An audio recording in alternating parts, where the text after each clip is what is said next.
Hi, God bless you. My name is Laura Alejos. I live in North Carolina in the United States.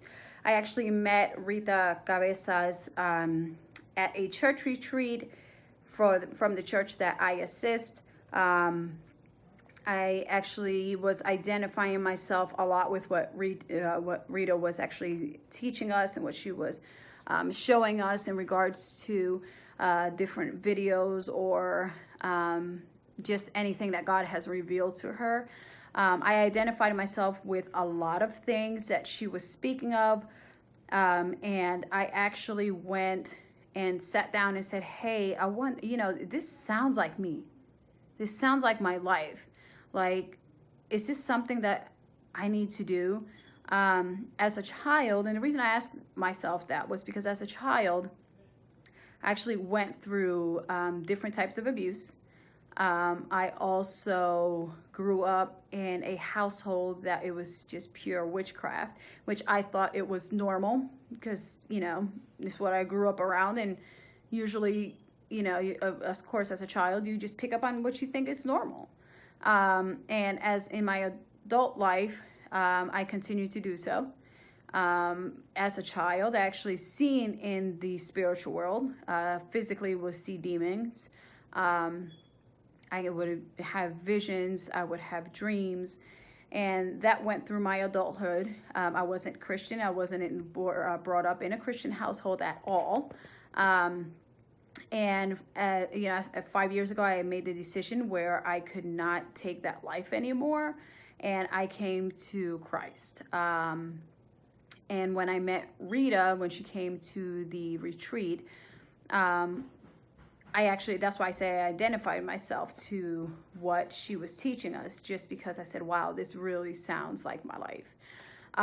So I actually, I set up a time with her before she went back to Costa Rica.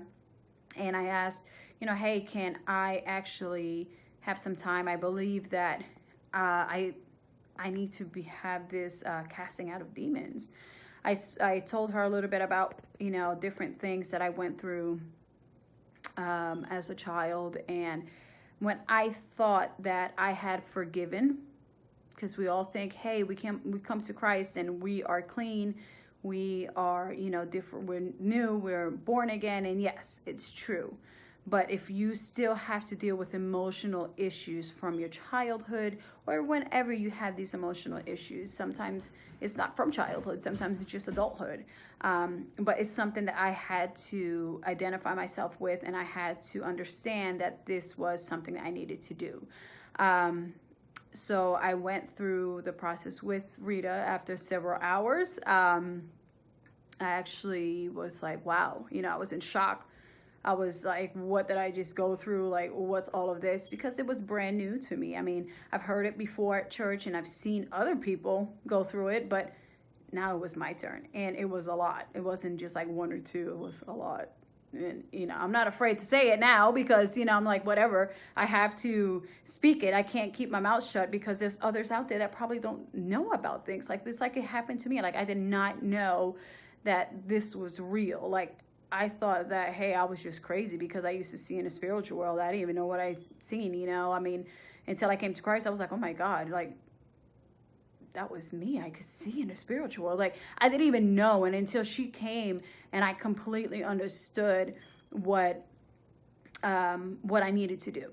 So I went through the process. I had a process afterwards, but for God's glory, I actually am seeing more in the spiritual world.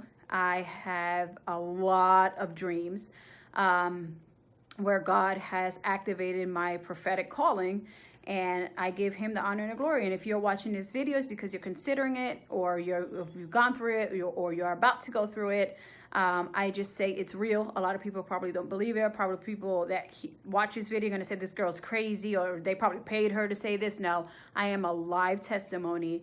And, just like heaven is real, hell is also real. Just like God is real, the devil's also real. So take the step. It's a leap of faith that you are about to take, or you've taken, or you're planning on taking. You just know that if you want to activate your prophetic calling, this would be the step to do it. Well, that's my part. God bless you. Bye-bye.